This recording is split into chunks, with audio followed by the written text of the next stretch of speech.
മാമുക്കോയെ കുറിച്ച് ഒരുപാട് നല്ല ചിത്രങ്ങൾ നമുക്ക് സംഭാവന ചെയ്തിട്ടുള്ള പ്രിയപ്പെട്ട സംവിധായകൻ കമൽ സാർ ഓർക്കുന്നു. മാമുക്കോയെ കുറിച്ച് ഓർക്കുമ്പോൾ മലയാള സിനിമയുടെ ഒരു കാലമാണ് ഓർമ്മ വരുന്നത്.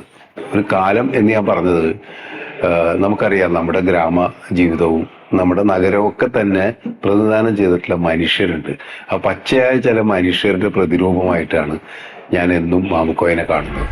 പ്രത്യേകിച്ചും കോഴിക്കോടൻ ജീവിതത്തിന്റെ, കോഴിക്കോടൻ നാട്ടുശീലങ്ങളുമായിട്ട് ബന്ധപ്പെട്ട ഒരു വ്യക്തിയായിരുന്നു മാമുക്കോയ. സിനിമയിൽ ഞാനും അദ്ദേഹം കൂടി ഒരുപാട് സിനിമകളിൽ ഒരുമിച്ച് പ്രവർത്തിച്ചിട്ടുണ്ട്.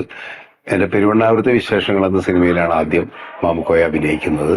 അതിനുശേഷം നിരവധി സിനിമകളിൽ. ഏറ്റവും ഹൃദയത്തോട് ചേർത്ത് നിർത്തുന്ന ഒരു സിനിമ എന്ന് പറയുന്നത് പെരുമഴക്കാലത്തില് മാമുക്കോയ ചെയ്ത വേഷമാണ്.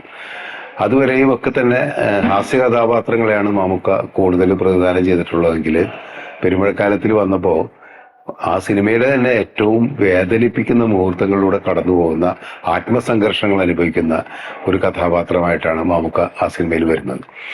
ഞാനും ടി റസാഖും അതിന്റെ കഥ ആദ്യം പറഞ്ഞു കഴിഞ്ഞപ്പോൾ, ഈ ക്യാരക്ടറിനെ കുറിച്ച് പറഞ്ഞപ്പോൾ മാമുക്ക ആദ്യം ചോദിച്ചത്, ഇത് നെടുമുടി വേണു അഭിനയിക്കേണ്ട ക്യാരക്ടറല്ലേ, എനിക്ക് ഇതിലേതാ ക്യാരക്ടർ? ഞാൻ പറഞ്ഞു, വേണിച്ചേട്ടനല്ല, മാമുക്കയാണ് ഈ ക്യാരക്ടറിനെ അവതരിപ്പിക്കുന്നത്. മാമുക്ക വിശ്വസിക്കാൻ പറ്റിയിരുന്നില്ല, കാരണം അത്രയും ഇമോഷണൽ ആയിട്ടുള്ള ഒരു ക്യാരക്ടർ എനിക്ക് ചെയ്യാൻ പറ്റുമെന്ന്. ഞാൻ പറഞ്ഞു, മാമുക്കയുടെ മുഖത്ത് അതുണ്ട്, ആ ദൈന്യതയൊക്കെ വരും മാമുക്കയുടെ മുഖത്ത്. മാമുക്ക പിന്നീട് ആ സിനിമയുടെ ഷൂട്ടിങ്ങിലുടനീളം അധികം തമാശകളൊന്നും പറയാത്ത മറ്റൊരു മനുഷ്യനായിട്ട്, ഒരു കഥാപാത്രമായിട്ട് പരിണമിക്കുകയായിരുന്നു മാമുക്ക അതിൽ ചെയ്തത്. മാമുക്കക്ക് ആ സിനിമയിലൂടെ മികച്ച നടനുള്ള ഒരു സഹനടനുള്ള സ്പെഷ്യൽ അവാർഡ് കിട്ടിയെന്നുള്ളതാണ് പെരുമഴക്കാലത്തിൽ. അദ്ദേഹം തന്നെ അദ്ദേഹത്തിന്റെ ചലച്ചിത്ര മേഖലയിലെ കഥാപാത്രങ്ങളിലൂടെ കടന്നു പോകുന്ന എന്നും ഓർക്കുന്ന ഒരു ക്യാരക്ടറായിട്ട് തന്നെയാണ് പെരുമഴക്കാലത്തിലെ ക്യാരക്ടറിനെ അടയാളപ്പെടുത്തുന്നത്.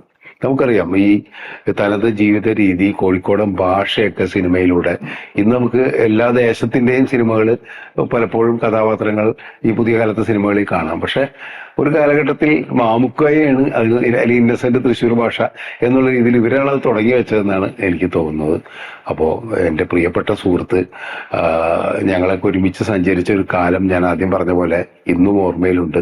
മാമുക്കോയുടെ ഓർമ്മയിൽ തന്നെയാണ് ഇന്നും ഞങ്ങളൊക്കെ ഉള്ളത് എന്നാണ് എനിക്ക് പറയാനുള്ളത്. എൻ്റെ പ്രിയപ്പെട്ട സുഹൃത്തിന്, സഹപ്രവർത്തകന് ഒരുപാട് ഓർമ്മകൾ മനസ്സിൽ നിൽക്കുന്നുണ്ട്. അദ്ദേഹത്തിന്റെ ഓർമ്മകൾക്ക് മുമ്പിൽ ഞാൻ നമിക്കും. വടക്ക് നോക്കി യന്ത്രത്തിൽ ഒരു ഫോട്ടോഗ്രാഫർ ഉണ്ട്.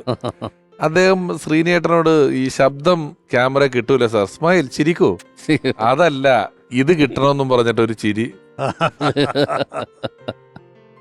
അപ്പൊ ഈ ശ്രീനേട്ടൻ മാമുക്കോയോട് പറയും, നിങ്ങൾ ഈ സ്ത്രീകളൊക്കെ വരുന്നിടത്ത് ഇങ്ങനത്തെ വേഷം. അപ്പം പുള്ളി പറയണേ, ഇതിപ്പോ ഇവിടെ ആയോണ്ട്, ദുബായിലാണെങ്കിൽ ഓൺലി ട്രൗസേഴ്സ്. അതൊക്കെ നമുക്കങ്ങ് കാണും. ഇവര് ചെയ്ത് മനസ്സിനക്കരയിലെ ബ്രോക്കർ ആണെങ്കിലും എല്ലാം അദ്ദേഹം ചെയ്തിട്ടുള്ള കഥാപാത്രങ്ങൾ അത്രയ്ക്കുണ്ട്.